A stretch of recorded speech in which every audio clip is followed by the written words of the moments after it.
ஸ்ரீசக்கர வரதாச்சாரியம் சுத்தசத்வ குருத்தமம் ஸ்ரீநிதிம் ராகவம் வந்தே அபார கருணாகரம். தினபலர் ஆன்மீகம் நேயர்களுக்கு நமஸ்காரம். குடந்தையில் அத்திவரதர் என்கிற செய்தி சமீப காலமாக சமூக வலைத்தளங்கள் உட்பட எல்லா இடங்களிலும் பரவுவதை கேள்விப்பட்டிருப்பீர்கள். காஞ்சிபுரம் அத்திவரதர் எல்லோருக்கும் தெரியும். அது என்ன திருக்குடந்தை அத்திவரதர், அதை விளக்குவதுதான் இந்த காணொளி. வர மார்ச் மாசம் 1ஆம் தேதி முதல் 10ஆம் தேதி வரை 10 நாள்களுக்கு திருக்குடந்தை கும்பகோணத்துல பிரம்மன் கோவில் தெருவில் உள்ள வேதநாராயண பெருமாள் வரதராஜ பெருமாள் திருக்கோவில்ல அத்திவரதர் வந்து 10 நாள்கள் நமக்கு தரிசனம் தரப்போறார். யார் இந்த அத்திவரதர்னா, கும்பகோண மகாத்மியம் திருக்குடந்தை வரலாற்றில் ஒரு வரலாறு ஸ்தல புராணம் சொல்லப்படுகிறது. ஒரு முறை பிரம்மதேவனுக்கு கர்வம் வந்ததாம். இந்த உலகத்தை எல்லாம் படைப்பவன் நான் தான், எல்லாருக்கும் தலைவிதியை எழுதுபவனே நான் தான் அப்படின்னு அதிகமான கர்வம் கொண்டாராம் பிரம்மா. அந்த கர்வத்தினாலே செருக்கடைந்தவராக, அப்படியே தலகணம் மிக்கவராக, ஒரு தலையில தலகணம் வந்தாலே அதிகம், அவருக்கு 4 முகமாச்சே, அப்படி தலகணத்தோட இருந்தாராம். இதையெல்லாம் பிரம்மாவை படைத்த நாராயணன் கவனித்தான். நாராயணன் சிந்தித்தானா, பதவி வரும்போது பணிவு வர வேண்டும் என்பார்கள். ஆனா இந்த பிரம்மாவுக்கு என்னடா இப்படி கர்வம் வந்துருத்தே. அதாவது கர்வம் என்பது நமக்கு வருவது நல்லது இல்லை. நான் என்ற எண்ணம் கொண்ட மனிதன் வாழ்ந்ததில்லைம்பா. இந்த கர்வம் வர வர அது ஆளையே அழிச்சிடும். பதவி வர வர பணிவுதான் வரணும். அதனால நாராயணன் பார்த்தான், இந்த பிரம்மாவுக்கு ஒரு பாடம் புகட்டி அவர் கர்வத்தை அழிக்கணும்னு நினைச்சாராம். நன்னா கவனிங்கோ, பிரம்மாவை தண்டிக்கணும்னு நாராயணனுக்கு எண்ணம் இல்ல, பிரம்மாவுக்கு அனுகிரகம் பண்ணணும்னு எண்ணம். அதனால பெருமாள் நாராயணன் என்ன பண்ணாராம், நைசா பிரம்மாட்ட இருக்க வேதங்களை தட்டி பறிச்சுட்டார். பிரம்மாவுக்கே தெரியாமல் பிரம்மாவிடம் உள்ள வேதங்களை தட்டி பறித்தார். வேதங்கள் போனதும் பிரம்மா அப்படியே கிட்டத்தட்ட பூஜ்ஜியமாக ஆகிவிட்டாராம். அவரால் உலகத்தை படைக்க முடியல. வேதங்களின் துணை இருந்தால் மட்டும்தான் பிரம்மாவால படைக்க முடியும். வேதங்கள் போச்சு, படைப்பு தொழில் நின்று போச்சு, பிரம்மாவால ஒண்ணும் பண்ண முடியல. 8 கண்களாலும் திரு திரு திரு திருன்னு முழிக்கிறார். அப்பதான் பிரம்மாவுக்கு புரிந்ததான், ஆஹா தப்பு பண்ணிட்டோம், ஆணவத்தில் ஆடிவிட்டோம், தலகணத்தோடு இருந்துட்டோம். ஆனா இந்த அத்தனை பெருமையும் படைப்பு கடவுள்ங்கிற ஸ்தானமும் உலகத்தை படைக்கும் ஆற்றலும் நாராயணனாலும் அவன் கொடுத்த வேதத்தாலும் எனக்கு வந்தது. அந்த இறைவனையும் அவன் அருளையும் வேதத்தையும் மறந்துட்டு மனம் போனபடி போகலாமா? இப்படி நான் கர்வத்தோடு இருந்திருக்கலாமா? தப்பு பண்ணிட்டேன். இப்போ பணிந்து தன் கர்வத்தை விட்டு நாராயணனை ஸ்தோத்திரம் பண்றார் பிரம்மா. அப்போ நாராயணன் பிரம்மாவுக்கு காட்சி கொடுத்து சொன்னானா, பிரம்மா உன் கர்வத்தை அடக்கணும், உனக்கு பக்குவம் கொடுக்கணும், அதற்காகத்தான் நான் இப்படி ஒரு லீலை செய்தேன். ஆனா ஒண்ணு பாரு, இப்ப நீ என்கிட்ட அடிபணிந்தாலும் இன்னும் உன்னோட தலகணம் முழுசா குறையல. இன்னும் மனத்திலே உனக்கு கொஞ்சம் அந்த கர்வம் இருந்துன்னு தான் இருக்கு, பக்குவம் வரல. அதனால பிரம்மா நீ ஒண்ணு பண்ணு, காவிரி கரையில் உள்ள கும்பகோணத்துல போய் என்னை குறித்து ஒரு தபஸ் பண்ணு, தவம் புரி. அந்த தவம் நீ கும்பகோணத்தில் புரிந்தால் உனக்கு முழுமையான பக்குவம் வரும். அதுக்கப்புறம் உன் மனசுல கர்வம் வராதுன்னு நாராயணன் அறிவுறுத்தினானாம். அதன்படி பிரம்மா காவிரி கரை கும்பகோணத்துக்கு வந்தார். நாராயணனை குறித்து தவம் புரிந்தார். தவம் புரிந்தவாறே அவருக்கு பணிவு பக்குவம் வந்துருத்து. கர்வம் மொத்தமாக நீங்கி விட்டது. இப்போ பெருமாள் பிரம்மாவுக்கு காட்சியளித்து வேதங்களை எல்லாம் உபதேசித்தாராம். எந்தெந்த வேதங்களை பிரம்மா இழந்தாரோ அந்த இழந்த வேதங்களை எல்லாம் நாராயணன் மீண்டும் உபதேசிக்க, அந்த நாராயணனுக்கு வேத நாராயணன்னு திருநாமம் வந்ததாம்.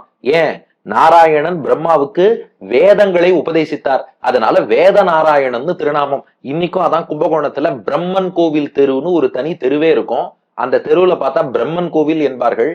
அது ஆக்சுவலா பிரம்மாவுக்கான கோவில் இல்ல, வேதநாராயண பெருமாள் திருக்கோவில். ஆனா அங்க பிரம்மாவுக்கு தனி சன்னதி உண்டு. உலகத்திலேயே பிரம்மாவுக்கு தனி சன்னதி உள்ள கோவில்கள் வெகு சில. அதுல கும்பகோணத்துல இந்த பிரம்மன் கோவில். வேத நாராயணனா பெருமாள் வந்து பிரம்மாவுக்கு வேதங்களை உபதேசித்தார். பிரம்மாவும் கூடவே அங்க எழுந்தருளி இருக்கார். இப்போ தனக்கு பணிவு பக்குவம் எல்லாம் பெற்று வேதங்களையும் பெற்று படைப்பு தொழிலை தொடர்கிறார் பிரம்மா. நீயாச்சு உன் படைப்பு தொழிலாச்சு, நீயாச்சு உன் கர்வமாச்சு, நீ எப்படி போனா எனக்கு என்ன என்று நினைக்காமல் என்னை உருவாக்கி எனக்கு பதவி கொடுத்து வேதங்களை கொடுத்து கர்வத்தையும் போக்கி கொடுத்து தவம் புரிய வச்சு எவ்வளவு அனுகிரகம் பண்ணியிருக்க. பிரம்மா சொல்றார், வேதநாராயணா என் சொல்லி வாழ்த்துவனே, உனக்கு எப்படிடா நன்றி சொல்லுவேன் என்று நினைத்த பிரம்மா நாராயணனை குறித்து ஒரு பிரம்மாண்டமான வேள்வி கும்பகோணத்துல பண்றார். ஒரு பெரிய யாகம். அந்த பிரம்மன் கோவில் தெருன்னு சொல்றோம் பாருங்க, அந்த இடத்துல பிரம்மா நாராயணனை குறித்து ஒரு பெரிய யாகம் பண்ணாராம். அந்த யாகத்துக்கு தீர்த்தம், தண்ணீர் தேவைப்படும் இல்லையா? பக்கத்திலேயே காவிரி ஓடுகிறது. காவிரியிலிருந்து நீர் கொண்டு வந்து அந்த யாகத்தை பண்ணி கொண்டிருக்கிறார் பிரம்மா. என்ன ஒண்ணுனா கொஞ்சம் சிரமமா இருக்கு. இவர் குடத்தை எடுத்துன்னு போய் காவிரியிலேருந்து நீர் கொண்டு வந்து யாகம் பண்ணுவது என்பது கொஞ்சம் அலைச்சல் அதிகமா இருக்கு. அதனால பெருமாள்கிட்ட வேண்டினாராம், எம்பெருமானே நான் இவ்வளவு தூரம் காவேரியில இருந்து தீர்த்தம் கொண்டு வராப்புல இருக்கு, கொஞ்சம் பக்கத்திலேயே ஒரு நீர்நிலையை நீ உருவாக்கி கொடுத்தால் அதுல இருந்தே நான் நீர் கொண்டு வந்து யாகத்தை பண்ணிடுவேனே அப்படின்னு கேட்டாராம் பிரம்மா. அவ்வளவுதானே, உடனே பெருமாள் வரதராஜனாக காட்சி தந்தாராம். வேதங்களை உபதேசித்த நாராயணன் வேத நாராயணன். இப்ப அதே பெருமாள் இன்னொரு வடிவம் வரதராஜன். வரதராஜன்னா வரம் தருபவர்களிலே தலைவன் அர்த்தம். வரதராஜனாக தோன்றினார். கையில கதை, கௌமோதகிங்கிற கதை. அந்த கதையால காவிரி ஆற்றின் ஒரு பகுதியில உள்ள நிலத்தை கீறி விட்டாராம். அந்த கதையால் கீறவும் அப்படியே நீர் வர ஆரம்பிச்சது. அந்த தண்ணீருக்கு கட்டளை இட்டாராம், ஏ தண்ணீரே, நீ பிரம்மாவின் யாகசாலைக்கு பக்கத்திலேயே பாய வேண்டும்னார். அப்படியே ஓடித்தான். அந்த நதிக்குத்தான் அரி சொல் ஆறுன்னு பேர் வந்தது. அரினா ஹரி, பெருமாள்னு அர்த்தம். சொல் அப்படின்னா பெருமாளுடைய சொல், கட்டளை. அரி சொல் ஆறுனா பெருமாளுடைய கட்டளையால் ஓடிய நதி. கதையால கீறி விட்டுட்டு ஒரு கட்டளையிட்டார், இப்படி ஓடுனார், ஓடித்து இல்லையா. அரி சொல்லால் ஓடிய ஆறு அரி சொல் ஆறு. அதுதான் காலப்போக்கில் மருவி மருவி அரசலாறு அரசலாறு என்று ஆகிவிட்டது. இன்னைக்கும் பார்க்கலாம், பிரம்மன் கோவில் தெருவுக்கு பக்கத்திலேயே அரசலாறு என்ற நதி ஓடுவதை காணலாம். இப்போ பிரம்மா பாக்குறார், எம்பெருமானுக்கு என்னிடத்துல எவ்வளவு கருணை, எனக்காக ஒரு நதியே உருவாக்கி கொடுத்துட்டான். அதுக்கப்புறம் பிரம்மதேவர் அந்த நதிக்கரையிலேயே ஒரு குளத்தை அந்த நதி நீரை கொண்டு ஏற்படுத்தி வரதராஜனாக பெருமாள் வந்து தனக்காக இந்த நதியை உருவாக்கினாரே, அந்த வரதராஜனை குளத்துக்கரை வரதராஜன், குளத்துக்கரை பெருமாள் என்று பிரம்மா பிரதிஷ்டை பண்ணி யாகத்தையும் நிறைவு செய்தார். ஆக மொத்தம் கும்பகோணத்துல பிரம்மாவுக்கு 2 வடிவத்துல பெருமாள் காட்சி தந்துட்டார் இல்லையா. ஒண்ணு வேதங்களை வழங்கிய வேத நாராயணன், இன்னொருத்தர் அரசலாறு என்று சொல்லக்கூடிய அரிசொலாற்றை உருவாக்கி தந்து குளத்துக்கரையில பிரதிஷ்டையான வரதராஜன். இன்னைக்கும் அந்த சன்னதியை கும்பகோணத்திலே நாம் காணலாம். ரொம்ப பழமையான சன்னதி. ஆனா ஒரு 200 வருடங்கள் முன்னாடி புதுப்பித்து அதை திருக்கோவிலாக கட்டினார்கள். அதான் ரொம்ப பல யுகங்களாக பெருமாள் அங்கே எழுந்தருளி இருப்பதாகத்தான் ஸ்தல மகாத்மியத்துல பாக்குறோம். ஆனா காலப்போக்குல சில கோவில்கள்லாம் சிதிலம் அடையும் அல்லவா. அந்த வகையில சிதிலம் அடைஞ்சு ஒரு 200 வருஷத்துக்கு முன்னாடி சுமார் 18ஆம் நூற்றாண்டு வாக்குல அதை நன்றாக திருக்கோவிலாக அமைத்தார்கள்னு வரலாறு. இன்னைக்கும் பிரம்மன் கோவில் தெருவுல போய் பார்த்தா பொதுவா பிரம்மன் கோவில் என்பார்கள். வேதநாராயண பெருமாளுக்கு சன்னதி உண்டு, வரதராஜ பெருமாளுக்கு சன்னதி உண்டு, பிரம்மாவுக்கும் சன்னதி உண்டு. சரி, அங்க அத்திவரதர் எங்கேருந்து வந்தார்? இப்போ வேத நாராயணோ வரதராஜனோ இங்க விஷயம் இல்லையே, அத்திவரதர் வருகிறார் என்பதுதானே பிரசித்தமா இருக்கு. அவருக்கும் இதுக்கும் என்ன தொடர்பு அப்படின்னா, ஆகம விதிப்படி ஒரு திருக்கோவிலுக்கு சம்பிரோக்ஷணம், கும்பாபிஷேகம், திருக்குடமுழுக்குன்னு சொல்றோம் இல்லையா, அந்த சம்பிரோக்ஷணம் பண்ணும்போது என்ன செய்வார்கள்னா, கோவில்ல மூலவர் இருப்பார் இல்லையா, அந்த மூலவருடைய சக்தியை ஒரு அத்திமர விக்கிரகத்துல டிரான்ஸ்பர் பண்ணி ஆவாகனம் பண்ணிட்டு பாலாலயம் இதெல்லாம் நடத்தி அதுக்கப்புறம் யாகசாலை கோவிலுக்கு சம்பிரோக்ஷணம் பண்ணிட்டு அதுக்கப்புறம் இந்த அத்திமர விக்கிரகத்தில் இருந்த அந்த பெருமாளுடைய சக்தியை பழையபடி மூலமூர்த்தியிடமே சேர்த்து விடுவார்கள். மீண்டும் ஒரு முறை சொல்கிறேன், ஒரு கோவிலுக்கு கும்பாபிஷேகம் பண்றோம்னா பாலாலயம் பண்ணும் நேரத்தில் மூலவர் சக்தியை ஒரு அத்திமர விக்கிரகத்தில் சேர்த்து விட்டு அதுக்கப்புறம் கும்பாபிஷேகம் சம்பிரோக்ஷணம் பூர்த்தியானதும் அத்திமர விக்கிரகத்தில் உள்ள சக்தியை பழையபடி மூலவரிடமே சேர்த்து விடுவார்கள். இப்போ ஒரு கதை சொன்ன பாருங்க, 200 வருஷம் முன்னாடி இந்த திருக்கோவிலை எடுத்து புனரமைப்பு செய்து கட்டினார்கள்னு. அப்படி பண்ணும்போது கோவிலுக்கு ஒரு சம்பிரோக்ஷணம் பண்ணுவார்கள் அல்லவா. அப்போ ஒரு அத்திமரத்தால் பெருமாளுடைய விக்கிரகம் பண்ணி இந்த வரதராஜ பெருமாளுடைய சக்தியை அந்த அத்தி வரதருக்கு அப்படியே ஆவாகனம் பண்ணிட்டு யாகசாலை சம்பிரோக்ஷணம் எல்லாம் பூர்த்தியானதுக்கு அப்புறம் அந்த அத்திவரதனுடைய சக்தியை பழையபடி வரதராஜனுக்கே ஆவாகனம் பண்ணி விட்டார்கள். ஆனா இப்ப இந்த கும்பாபிஷேக காலத்துல ஒரு அத்திமர விக்கிரகம் பயன்படுத்துறோமே, கும்பாபிஷேகம் முடிஞ்சதும் என்ன பண்ணணும் அப்படின்னா, ஆகமங்கள் என்ன சொல்றதுன்னா, அதை நிலத்துக்கு அடியில விசர்ஜனம் பண்ணணும். விசர்ஜனம்னா நாம பொதுவா மற்ற விஷயங்களுக்கு சொல்லுவோம் அப்புறப்படுத்துதல்னு, பெருமாள் திருமேனிக்கு அப்படி சொல்றது இல்ல, விசர்ஜனம்னு சொல்வது வழக்கம். அதை என்ன பண்ணணும்னா, ஒண்ணு நிலத்துக்கு அடியில சேர்க்கணும் அல்லது ஒரு நீர்நிலையில ஜலத்துல சேர்க்கணும்னு ஆகம சாஸ்திரங்கள் சொல்றது. அதனால பெரியோர்கள் என்ன செய்தார்கள்னா, ஒரு 200 வருஷம் முன்னாடி சம்பிரோக்ஷணம் பண்ணும்போது இந்த அத்திவரதன் திருமேனியை ஒரு பாதாள அறை ஏற்படுத்தி அந்த பாதாள அறைக்குள்ள எழுந்தருள பண்ணி வைத்து விட்டார்கள். இது ஆயிடுத்து. அதுக்கப்புறம் அந்த திருமேனியை யாரும் வெளியில எல்லாம் எடுக்கல. அதுக்கப்புறம் 20ஆம் நூற்றாண்டுல சுமார் 1913ல இருந்து 1915க்குள்ள அப்போ மீண்டும் இந்த திருக்கோவிலுக்கு திருப்பணி சம்பிரோக்ஷணம் எல்லாம் செய்கிறார்கள். அப்ப என்ன ப்ராப்ளம்னா, அந்த 20ஆம் நூற்றாண்டு வரைக்குமே 1913 வரைக்குமே இந்த கோவில் பள்ளத்துலதான் இருந்ததாம். கும்பகோணத்தில் ரொம்ப நீண்ட நாள் வாழ்ந்த பெரியோர்கள் சொல்ல அடியனே கேட்டிருக்கேன். அந்த வேதநாராயண பெருமாள் கோவில், வரதராஜ பெருமாள் கோவில்னு சொல்ற அந்த சன்னதி பார்த்தா பள்ளத்துலதான் இருக்கும். தெருங்கிறது நேரா வந்துட்டு இருக்கும், கோவில் மட்டும் பார்த்தா பள்ளத்துல இருக்கும். ஏன் அப்படி பள்ளம்னா அதுக்கு ஒரு காரணம் சொல்கிறார்கள். பிரம்மாவே குளத்துக்கரை பெருமாள்னு குளத்துல தானே வச்சு பிரதிஷ்டை பண்ணார். அதனால சிம்பாலிக்கா கோவிலே பள்ளமாக அமைந்திருக்கிறது என்று சொல்கிறார்கள். அப்படி பள்ளமா தான் இருந்ததாம். அப்புறம் பெரியோர்கள்லாம் ஒன்று கூடி பேசி ஆகம வல்லுநர்களையும் கலந்து ஆலோசித்து, இல்ல இந்த கோவிலை கொஞ்சம் நிலத்தடி மட்டத்துக்கு உயர்த்த வேண்டும். ஏன்னா இன்னைக்கும் கோவில் தான் வசதியா இருக்கணும். மற்ற தெருவுல உள்ள வீடுகள்லாம் மேல இருக்கு, கோவில் மட்டும் பள்ளத்துல இருக்கு. அதனால இது கொஞ்சம் ஒசரமாக்கி கட்டிவிடலாம் என்று முடிவெடுத்து அந்த திருக்கோவிலை இன்னும் நன்றாக உயர்த்தி சமதரையில தெரு எந்த மட்டத்துல இருக்கோ அதே லெவல்ல திருக்கோவிலும் அமையும்படியாக உயர்த்தி கட்டினார்கள். அப்படி கட்டும்போது பாதாளத்துல உள்ள பகுதியெல்லாம் தோண்டுவார்கள் அல்லவா? அப்படி தோண்டும் போது பார்த்தா 18ஆம் நூற்றாண்டுல ஒரு சம்பரோக்ஷணம் சொன்ன பாருங்க. அப்ப சம்பரோக்ஷணம் பண்ணி அப்ப பெருமாளின் சக்தியை ஒரு அத்திமர திருமேனி அத்திவரதன்னு ஆவாகனம் பண்ணார்கள்னு. இப்போ 20ஆம் நூற்றாண்டுல அந்த சம்பரோக்ஷணம் பண்ணும்போது பார்த்தா அந்த கீழே பாத்தாள அறையில அந்த அத்திவரதர் திருமேனி இன்னும் அப்படியே இருக்கான். ஒரு பெருமாள் திருமேனி கிடைக்கிறதுனா நம்ம நிச்சயமா யோசிப்போம், என்னடா இது இந்த இடத்துல ஒரு பெருமாள் எழுந்தருளி இருக்காருன்னா என்ன காரணமா இருக்கும் யோசிப்போம் அல்லவா? இன்னொன்னு, ஒரு திருமேனி இப்ப புதுசா கிடைக்கிறதுனா நாம அதை விசர்ஜனம் பண்ண மாட்டோம். என்னதான் பெருமாளுடைய வடிவம்னா அதை பாதுகாத்து வைக்கணும் தான் தோணும்.